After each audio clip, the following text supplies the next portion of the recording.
इंसान को भटकाया। बाबा ने ही गुरु रूप में ऐसन मार्ग दिखाया। आपका सच्चा ज्ञान भी बाबा, आपका सच्चा ज्ञान भी बाबा, जीवन का आधार। सागर से भी गहरा अपना बाबा के संग प्यार। हम और बाबा साथ हैं ऐसे, हम और बाबा साथ हैं ऐसे, जैसे गले में हार। सागर से भी गहरा अपना बाबा के संग प्यार।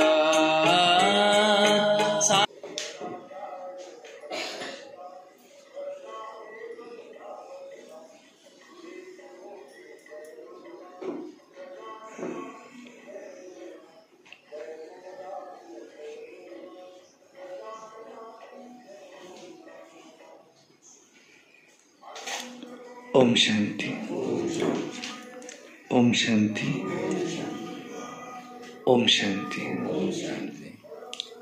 पासवर्ड काय आहे याचा? बंद झालंय.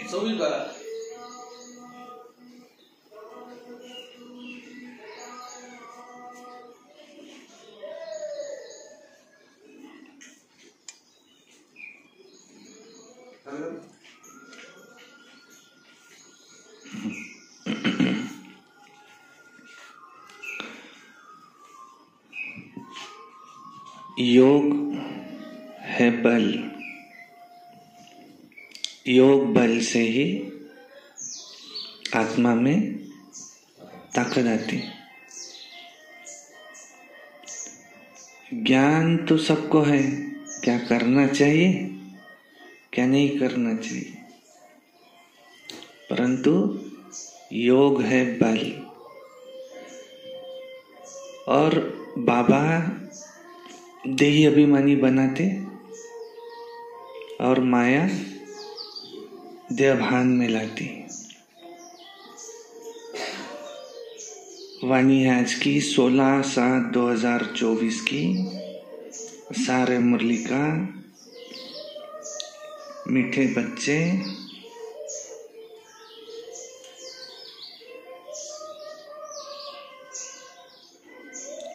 ड्रामा की यथार्थ नॉलेज से ही तुम अचल अडोल और एक रस रह सकते हो।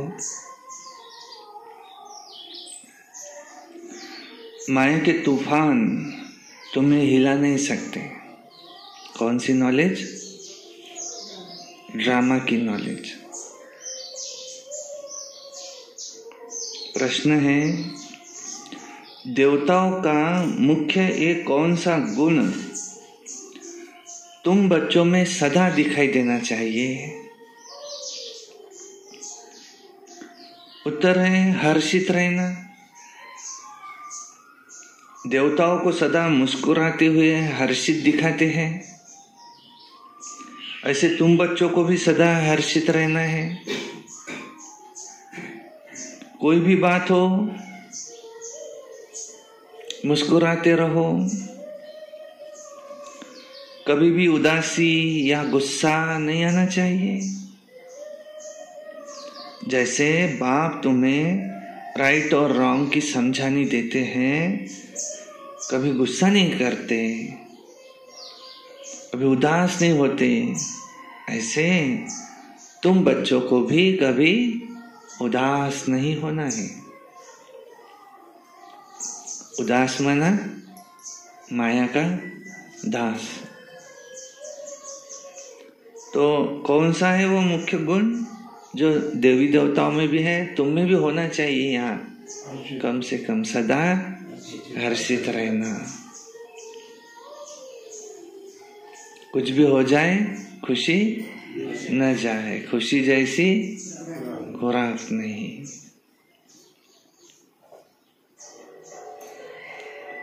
ओम शांति। बेहद के बच्चों को बेहद का बाप समझाते हैं। लौकिक बाप तो ऐसे नहीं कहेंगे, बेहद का बाप नहीं।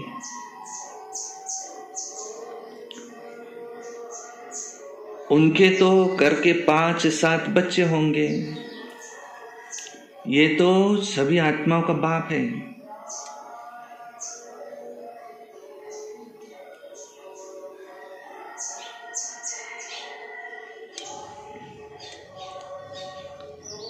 ये तो सभी आत्माएं हैं और आपस में है ब्रदर्स, और उन सबका कोई एक बाप भी होगा। ये तो जो सभी आत्माएं हैं आपस में ब्रदर्स हैं, कहते भी हैं हम सब भाई भाई हैं। सबके लिए कहते हैं, जो भी आएंगे उसके लिए क्या कहेंगे, हम आपस में भाई भाई हैं। ड्रामा में तो सभी बांधे हुए हैं, जिसको कोई नहीं जानते, और ये न जानना भी ड्रामा में नूंद है। जो बाप आकर के सुनाते हैं कथाएं आदि, जब भी बैठ सुनाते हैं तो क्या कहते, परम पिता परमात्माए नमः। अब वो कौन है ये तो कोई नहीं जानते। कहते हैं ब्रह्मा देवताय नमः, विष्णु देवताय नमः, शंकर देवताय नमः, परंतु समझ में कुछ भी नहीं आता। ब्रह्मा को वास्तव में देवता भी नहीं कहेंगे। देवता विष्णु को कहा जाता है, और ब्रह्मा का किसको भी पता नहीं है। विष्णु देवताय नमः ठीक है, शंकर का तो कुछ पार्ट ही नहीं है, उनकी बायोग्राफी ही नहीं है।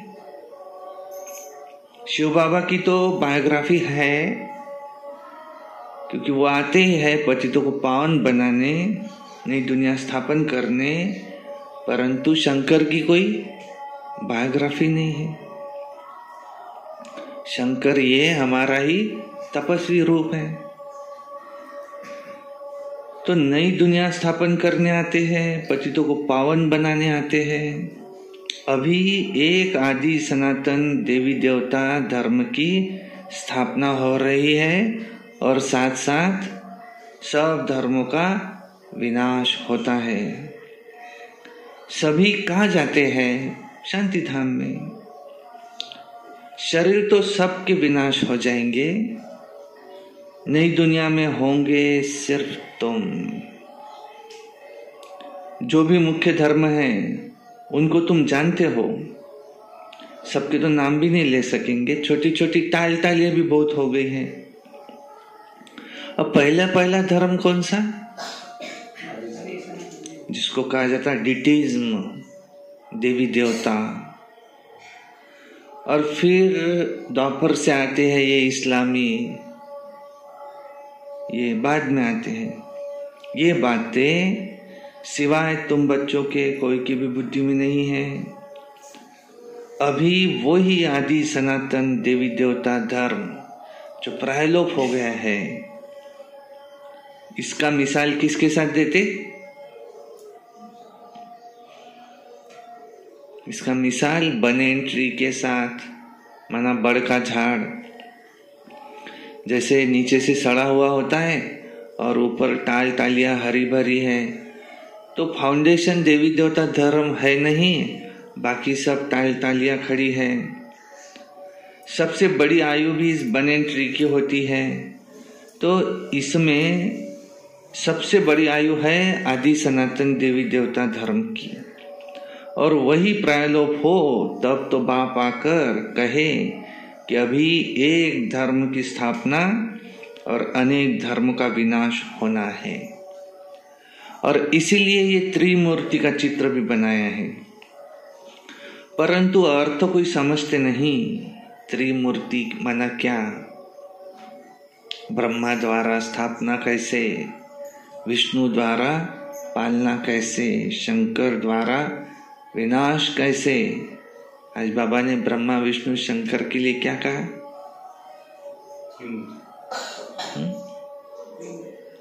विशेष पॉइंट कहते ब्रह्मा देवताय नमः, विष्णु देवताय नमः, शंकर देवताय नमः। पर ब्रह्मा देवता नहीं है, शंकर का तो कोई पार्ट ही नहीं है, विष्णु देवताय नमः कह सकते हैं, विष्णु को देवता कह सकते हैं। और फिर ब्रह्मा विष्णु शंकर अर्थ नहीं समझते। अब तुम बच्चे जानते हो ऊंचे से ऊंचा है एक भगवान, और उसके बाद फिर है ब्रह्मा विष्णु शंकर, और फिर सृष्टि पर आते हैं तो देवी देवताएं, उनके सिवाय और कोई धर्म है नहीं। भक्ति मार्ग की भी ड्रामा में नोंद है, पहले पहले शिव की भक्ति करते, फिर देवताओं की, भारत की ही बात है। बाकी तो समझते हैं कि हमारा धर्म मठ पंथ ये कब स्थापन होता है। जैसे आर्य लोग कहते हैं ना कि हम बहुत पुराने हैं, वास्तव में सबसे पुराना तो है आदि सनातन देवी देवता धर्म। तुम जब झाड़ पर समझाते हो तो खुद भी समझ लेंगे कि हमारा धर्म फलाने समय पर आएगा। सबको जो आदि अविनाशी पाठ मिला हुआ है सो बजाना ही है। इस ड्रामा में कोई का भी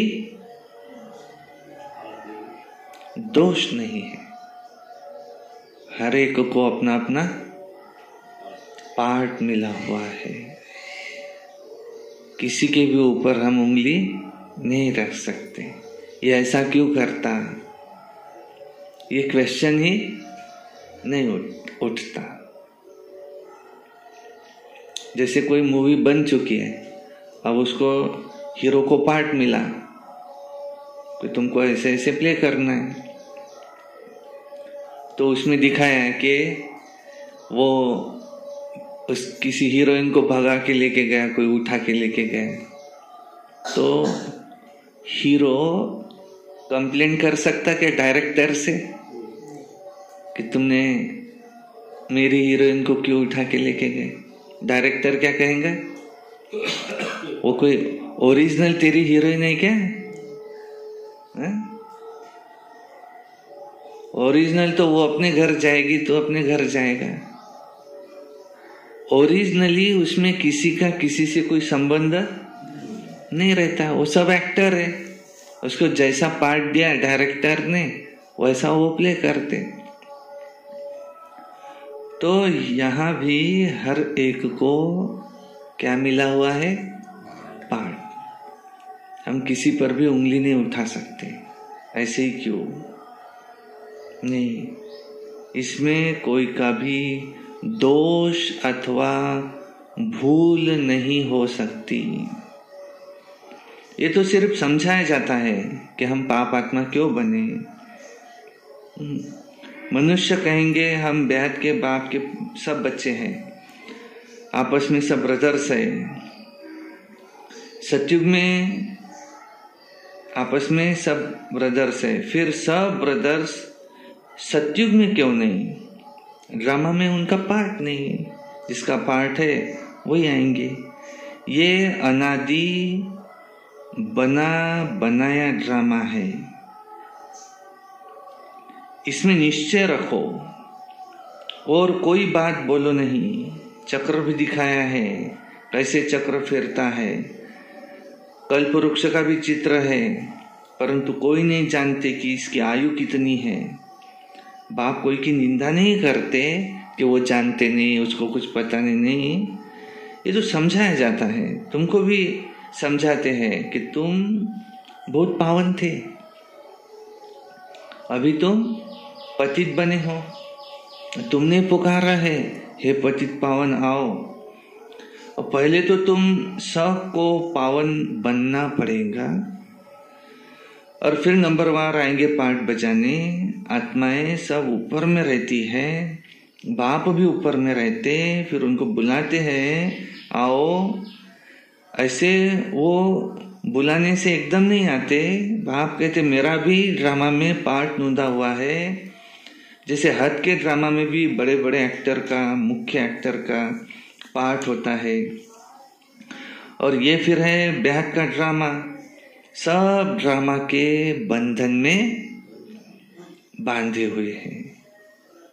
कोई कोई आत्मा जो एकदम लास्ट में आई तो जन्म लिया, थोड़ा समय बिताया, मर गई। उसी एक जन्म में सतो रजो तमो से पास हुई, बहुत खुशी हुई, थोड़ा दुख भी हुआ और खत्म। इस ड्रामा में हर आत्मा का पार्ट क्या है ना? नूंधा हुआ। ड्रामा कैसा है? क्या कह रहे? बना बनाया, पहले से ही बना हुआ है। इनका पार्ट ही ऐसा है। सब ड्रामा के बंधन में बांधे हुए हैं। इसका मतलब ये नहीं कि ऐसे धागे में बांधे हुए हैं, नहीं नहीं। ये बात समझाते हैं, वो है जड़ झाड़। अगर बीज चैतन्य होता तो उसको मालूम होता ना कि ये कैसे झाड़ बड़ा हुआ, फिर कैसे ये फल देगा। तो ये तो है चैतन्य बीज, शिव बाबा। वो होता है जड़ झाड़, जड़ बीज। वो बीज बोल सकता है क्या? ये पत्ते को पता है क्या कि झाड़ कैसे कहाँ से आया, कैसे इसकी हिस्ट्री पत्ते को पता है क्या? नहीं। पत्ता क्या कहेगा मुझे नहीं पता, डालियों से पूछो। डालियां क्या कहेंगी? मुझे भी नहीं पता। इस मेरे से पहले कौन था? बीज। बीज को पता है सब। अगर वो बीज चैतन्य होता, बोल सकता, तो झाड़ बोलता कि मैं बीज था, फिर मुझे यहाँ लाया गया, इसमें बोया गया, और मुझसे ये झाड़ कैसे निकला। वो जड़ है तो बोल नहीं सकता, लेकिन शिव बाबा तो चैतन्य बीज है। बताते हैं कि हम कौन हैं? हम आत्माएं इस झाड़ के जड़, जो नीचे का जो तना होता है नीचे का, वो है। और बाकी धर्म की आत्माएं सब ये कौन है? उसके पत्ते, टाल टालियां, पत्ते। ये इस कल्प वृक्ष में हमारा स्थान कहाँ है? नीचे, जड़ में, जड़ों में। अगर बीज चैतन्य होता तो उसको मालूम होता ना कि झाड़ कैसे बड़ा हुआ, कैसे फल देगा। यह तो है चैतन्य बीज, इस मनुष्य सृष्टि रूपी झाड़ का। इसको उल्टा झाड़, परमधाम में उल्टा झाड़ कहा जाता है। बाप तो है नॉलेजफुल, उसको सारे झाड़ की नॉलेज है। यह है वही गीता की नॉलेज। ये सृष्टि चक्र क्या है, इसकी नॉलेज किसके पास नहीं? बाहर के लोगों, शास्त्रों के पास नहीं। और किसके पास नहीं? साधु संतों के पास नहीं। और किसके पास नहीं? साइंटिस्ट के पास नहीं। साइंटिस्ट को पूछे कि ये सृष्टि क्या है, कहाँ है, उनके पास भी नॉलेज नहीं, क्योंकि वो है पत्ते। नॉलेज किसके पास है? इसकी बीज, क्योंकि ये चैतन्य झाड़, ये चैतन्य बीज है, बोल सकता है। परमात्मा इस कल्पवृक्ष का बीज है। कल्पवृक्ष उल्टा है, बीज ऊपर में है, झाड़ नीचे है। और ये वही गीता का नॉलेज है, कोई नई बात नहीं। यहाँ बाबा ऐसे कोई श्लोक वगैरह उच्चारण नहीं करते हैं। वो लोग ग्रंथ पढ़कर फिर अर्थ बैठ समझाते, बाप समझाते हैं। ये कोई श्लोक नहीं है, यह तो पढ़ाई है, इसमें श्लोक आदि की दरकार नहीं। उन शास्त्रों की पढ़ाई में कोई एम ऑब्जेक्ट नहीं। कहते भी है ज्ञान, भक्ति और वैराग्य, ये पुरानी दुनिया विनाश होती है। सन्यासियों का है हद का वैराग्य, और फिर तुम्हारा है बेहद का वैराग्य। शंकराचार्य आते हैं तब वो बैठ सिखलाते हैं, घर बार से वैराग्य कराते हैं। वो तो शुरू में शास्त्र आदि नहीं सिखाते, जब बहुत रुद्धि होती है तब ये शास्त्र बनाने शुरू होते हैं। पहले पहले तो धर्म स्थापन करने वाला एक ही होता है, फिर आहिस्ते आहिस्ते उनकी भी रुद्धि को पाते हैं। ये भी समझना है सृष्टि में पहले पहले कौन सा धर्म था, और अभी तो अनेक धर्म है। अभी ये आदि सनातन देवी देवता धर्म नहीं है, पर ये था। उस समय स्वर्ग हेवन कहा जाता। तुम बच्चे रचयिता को भी जानते, रचना को भी जानते, तो तुम कौन हुए? आस्तिक बन जाते हो। नास्तिक बने का कितना दुख होता है, निधन के बन पड़ते, आपस में लड़ते झगड़ते रहते। कहते हैं ना, तुम आपस में लड़ते रहते हो तो तुम्हारा कोई धनी धोनी नहीं है क्या?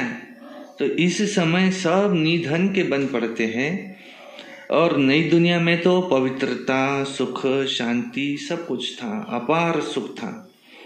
यहाँ अपरंपार दुख है। वह है सतयुग के, यह है कलयुग के। अभी तुम्हारा है पुरुषोत्तम संगम युग। ये पुरुषोत्तम संगम युग एक ही होता है। सतयुग त्रेता के संगम को भी संगम कहेंगे, पर उसको पुरुषोत्तम संगम युग नहीं कहेंगे। यहाँ है असुर, वहां है देवताएं। तुम जानते हो यह है रावण राज्य। इसमें भी इसको नरक में भी कौन सा नरक? रव नरक कहा जाता है। रावण के ऊपर गधे का शीश दिखाते। गधे को कितना भी साफ कर दो, उस पर कपड़े रखो, गधा कहाँ जाना पसंद करेगा? फिर भी वो मिट्टी में लेटकर अपने कपड़े खराब कर देंगे। बाप तुम्हारे कपड़े साफ गुलगुल बनाते।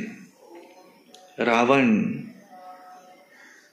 राज्य में लिथड़ कर तुम अपवित्र बन जाते हो, आत्मा और शरीर दोनों अपवित्र बन जाते हैं।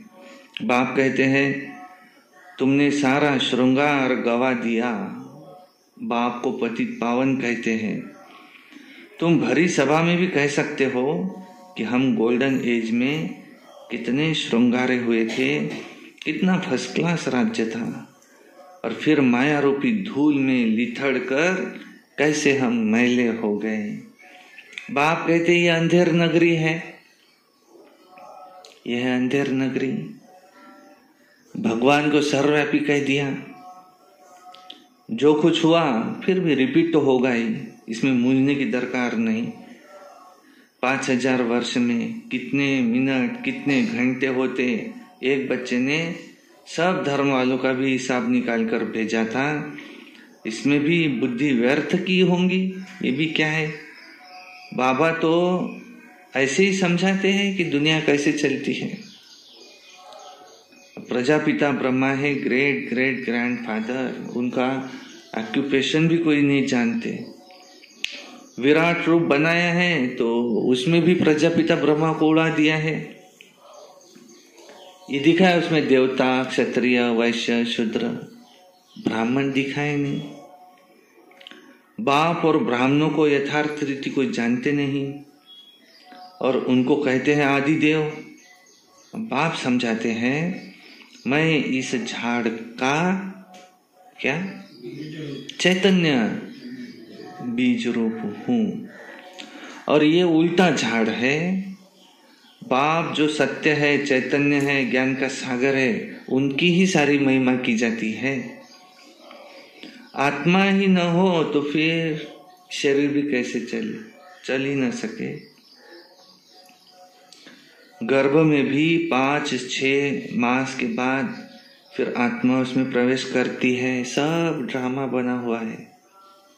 जो कुछ हो रहा है टिक टिक टिक, क्या सब कुछ ड्रामा में नूंद है। फिर आत्मा निकल जाती, आत्मा अविनाशी है, पार्ट बजाती है। बाप आकर रियलाइज कराते हैं आत्मा इतनी छोटी सी बिंदी, उसमें अविनाशी पार्ट भरा हुआ। परम पिता भी आत्मा है, उनको ज्ञान का सागर कहा जाता है। वो वही आत्मा का रियलाइजेशन तुमको कराते। और वो तो सिर्फ कह देते परमात्मा सर्वशक्तिवान है, हजारों सूर्य से तेजोमय है, परंतु समझते ही नहीं। ये हजारों सूर्य से तेजोमय क्या है?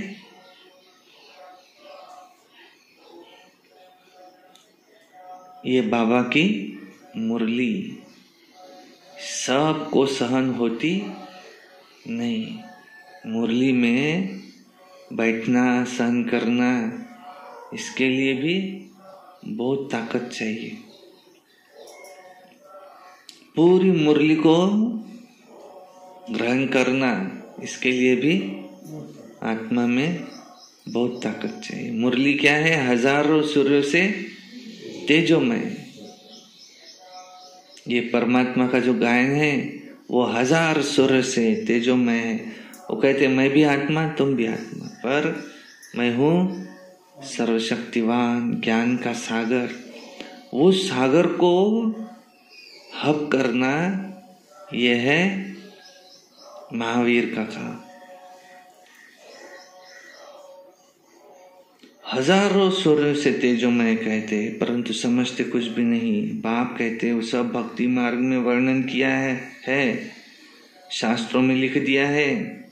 अर्जुन को साक्षात्कार हुआ तो कहा कि मैं इतना तेज सहन नहीं कर सकता हूँ। तो ये बात मनुष्यों के बुद्धि में बैठी हुई है कि इतना तेजोमय किसके अंदर प्रवेश करे तो फट जाए।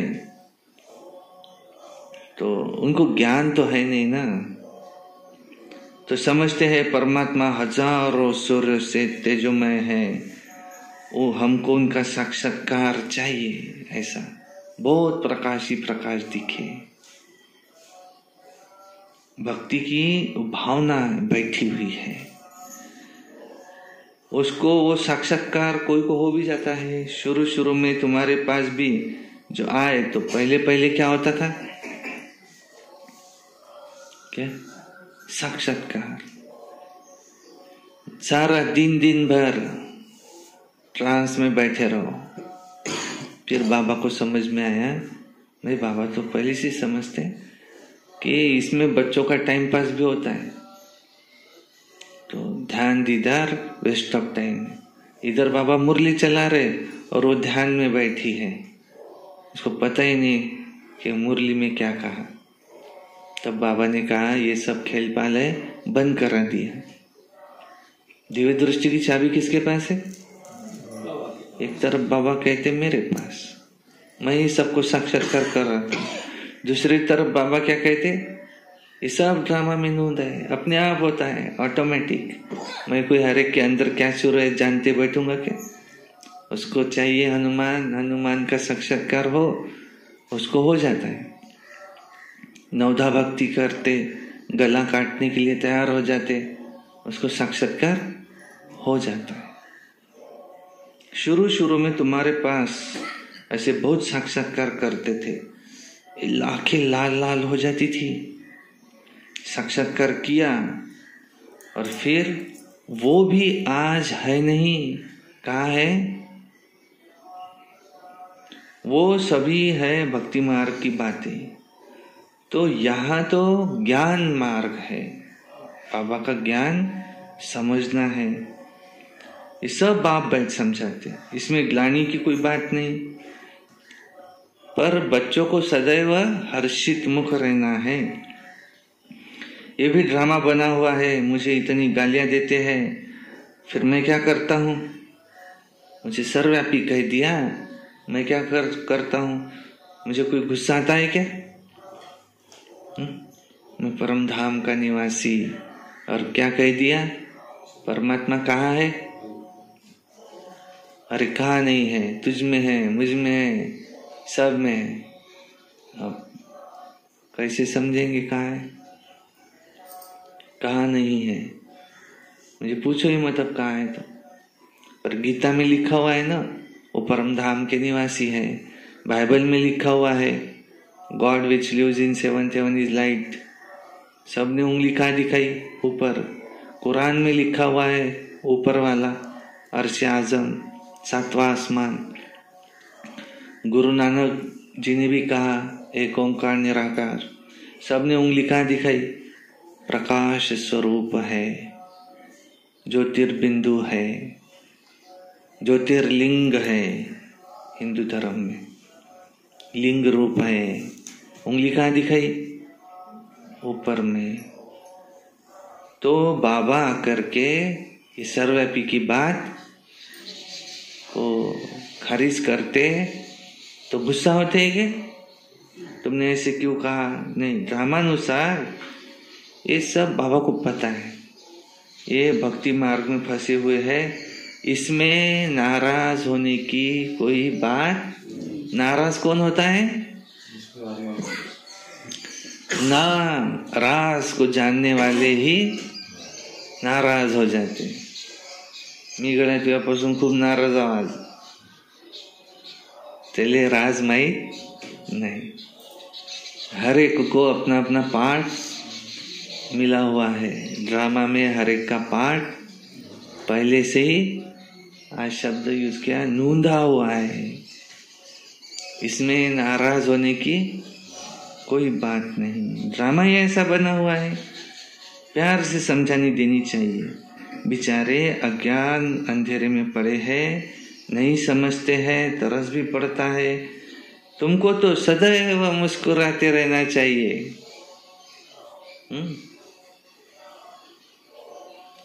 तुमको तो सदैव मुस्कुराते रहना चाहिए। कुछ भी हो जाए, लेकिन हमारी खुशी हंसी न जाए। चाहे हमारे सामने हमारा घर जल रहा है, लेकिन फिर भी खुशी। सबसे बड़ा नुकसान कौन सा है हमारा? सबसे बड़ा नुकसान कौन सा होगा? घर जल जाए। और सबसे बड़ा नुकसान क्या? क्या? अनाज जल जाए। अच्छा, ये सबसे बड़ा नुकसान। और इससे भी बड़ा नुकसान कौन सा?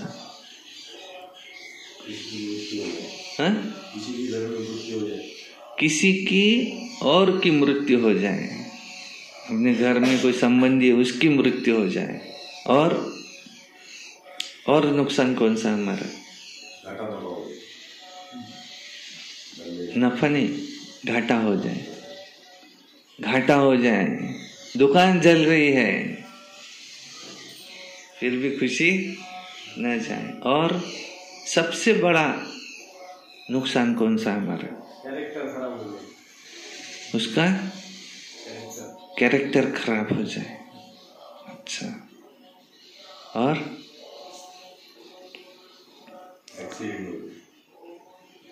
हाँ, उसका एक्सीडेंट हो जाए, नहीं, उसको कुछ लग जाए, बहुत मार है, दवाखाने में है भर्ती, खूब पैसा लग रहा है उसको, वो लगा उसका कम है पर अब जो खर्च हो रहा है उसका दुख। और हाँ? क्या? अच्छा, अपने कपड़े जल जाए। और सबसे बड़ा दुख कौन सा? नुकसान कौन सा? सारा मदार है कैरेक्टर। सारा मदार है कैरेक्टर पर। अच्छा, कैरेक्टर खराब हो जाए। अच्छा, हाँ? सबसे बड़ा नुकसान उसका है कि उसका शरीर खत्म हो जाए। हाँ? जान है तो जान है, घर जल रहा है, अनाज जल रहा है, ये भी हम दोबारा मिला सकते हैं, पर मर रहा है, अभी खत्म हो रहा है, शरीर छोड़ना है उसको। शरीर छूटा तो फिर तो अनाज भी छूटा, ये जो कहा कोई हमारा संबंधी मर गया वो भी गया, कैरेक्टर भी गया। वो कैरेक्टर वगैरह सब किससे संबंधित था? उस शरीर से। पर अब शरीर ही छूट रहा है, ये तो सबसे बड़ा नुकसान है ना। हाँ, इससे बड़ा नुकसान क्या है? लेकिन तुमको शरीर भी कैसे छोड़ना है? खुशी खुशी। अब वो क्या कहता है, एकदा तो शरीर सुटले तर चालते, पण नुकसान होऊ नये।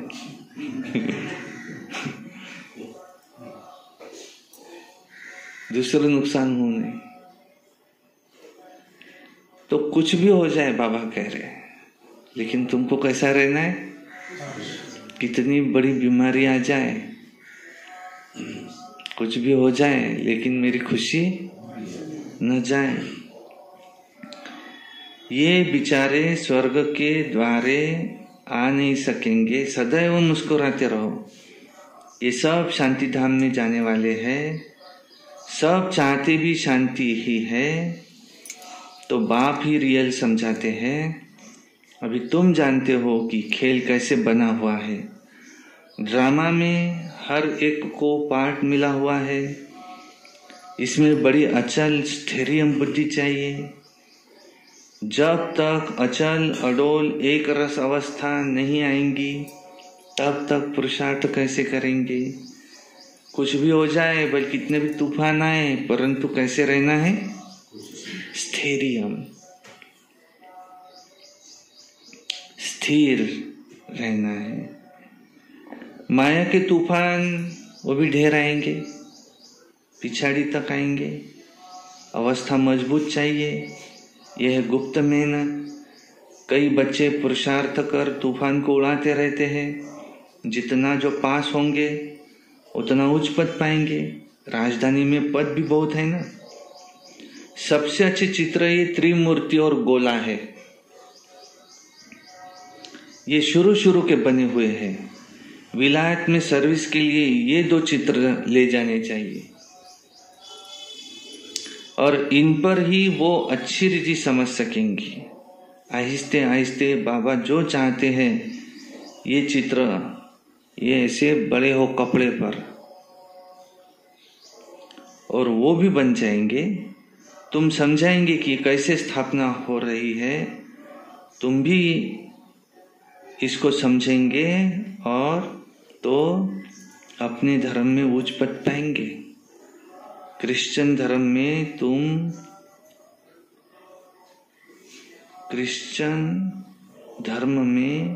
तुम उच्च पद पाना चाहते हो, तो ये अच्छी रीति समझो, ऐसा लिखा है। तुम उनको भी समझाएंगे, दूसरे धर्म वालों को, तो भी कि तुम उच्च पद पाना चाहते हो तो इसको समझो।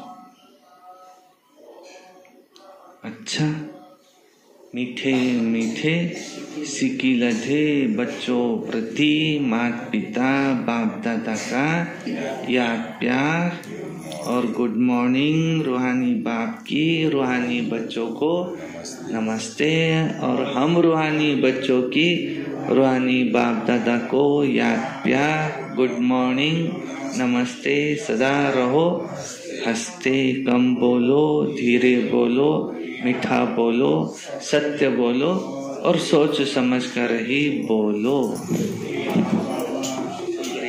वाह बाबा वाह, वाह ड्रामा वाह, वाह मेरा भाग्य वाह, वाह ब्राह्मण परिवार वाह, मैं बाबा का बाबा मेरा, योगी बनो पवित्र बनो, रोज अमृत वेला, रोज प्रातः मुरली, सारा दिन याद में रहकर सर्विस, सायंकाली 6:30 से 7:30 योग, रात्रि सोने से पहले याद का चार्ट, रोज एक अव्यक्त वाणी और रोज कम से कम एक क्लास सुनना है। कभी क्रोध नहीं, सदा मुस्कुराते रहो, खुशी के गुण गीत गाते रहो, प्रसन्न चित्त रहना है। और ये वर्ष हमको मुक्ति वर्ष भी मनाना है, 6 मास का बाबा ने होमवर्क भी दिया हुआ है। और 2 संकल्प। नंबर 1 कि जो यहाँ ये जो पावन भूमि है यवदा, पुण्य आत्माओं की भूमि, धार्मिक गांव, कितनी बड़ी देवी बैठती है यहाँ गांव में एक, और धार्मिक गांव है, महान आत्माओं का गांव। तो ऐसे गांव में आते से ये जो छी दुकानें हैं ये अच्छी नहीं दिखाई देती, बाबा ये हट जाए। और दूसरा संकल्प कि यहाँ पर हॉल भी जल्दी से जल्दी बन जाए, जो और भी 300 लोग बैठ सके। बाबा ने कहा है तुम हॉल बांधो, उसमें संख्या मैं भेजूंगा, और आगे चल के तो प्रत्यक्षता होंगी तो जगह ही नहीं होंगी बैठने के लिए। दूसरे जो शादियों के लिए बने हुए हॉल है ये तुम्हारे काम में आएंगे, इतनी संख्या होंगी कि हमको बताओ भगवान ने क्या कहा था। तो ये भी जल्दी से जल्दी बन जाए। और यहाँ आसपास में जितने भी खेड़े पाड़े गांव है, इन गांव में जाकर के भी हमको बाबा का परिचय देना, संदेश देना, पर्चे बांटना, ये भी हो जाए। अच्छा, ओम शांति शांति शांति। धारणा के लिए मुख्य सार, आज की मुरली से क्या धारण करना है। नंबर 1, इस पुरुषोत्तम संगम युग पर पवित्र बन स्वयं का श्रृंगार करना है, कभी भी माया की धूल में लिथड़ कर श्रृंगार बिगाड़ना नहीं है। 2 नंबर है, इस ड्रामा को यथार्थ रीति समझकर अपनी अवस्था अचल अडोल स्थिरियम बनानी है, कभी भी मूंझना नहीं है, सदैव हर्षित रहना है। वरदान, सोच समझकर हर कर्म करने वाले, पश्चाताप से मुक्त ज्ञानी तू आत्मा भव। दुनिया में भी क्या कहते हैं, पहले सोचो फिर करो। जो सोचकर नहीं करते, करके फिर सोचते हैं तो पश्चाताप का रूप हो जाता है। पीछे सोचना ये पश्चाताप का रूप है, और पहले सोचना ये ज्ञानी तो आत्मा का गुण है। द्वापर कलयुग में तो अनेक प्रकार के पश्चाताप ही करते रहे हैं, लेकिन अब संगम पर ऐसा सोच समझकर संकल्प व कर्म करो जो कभी मन में भी 1 सेकंड भी पश्चाताप न हो, तब कहेंगे ज्ञानी तो आत्मा। स्लोगन, रहम दिल बन सर्व गुणों और शक्तियों का दान देने वाले मास्टर दाता है। रहम दिल बन सर्व गुणों और शक्तियों का दान देने वाले ही मास्टर दाता है। अच्छा, ओम शांति शांति शांति।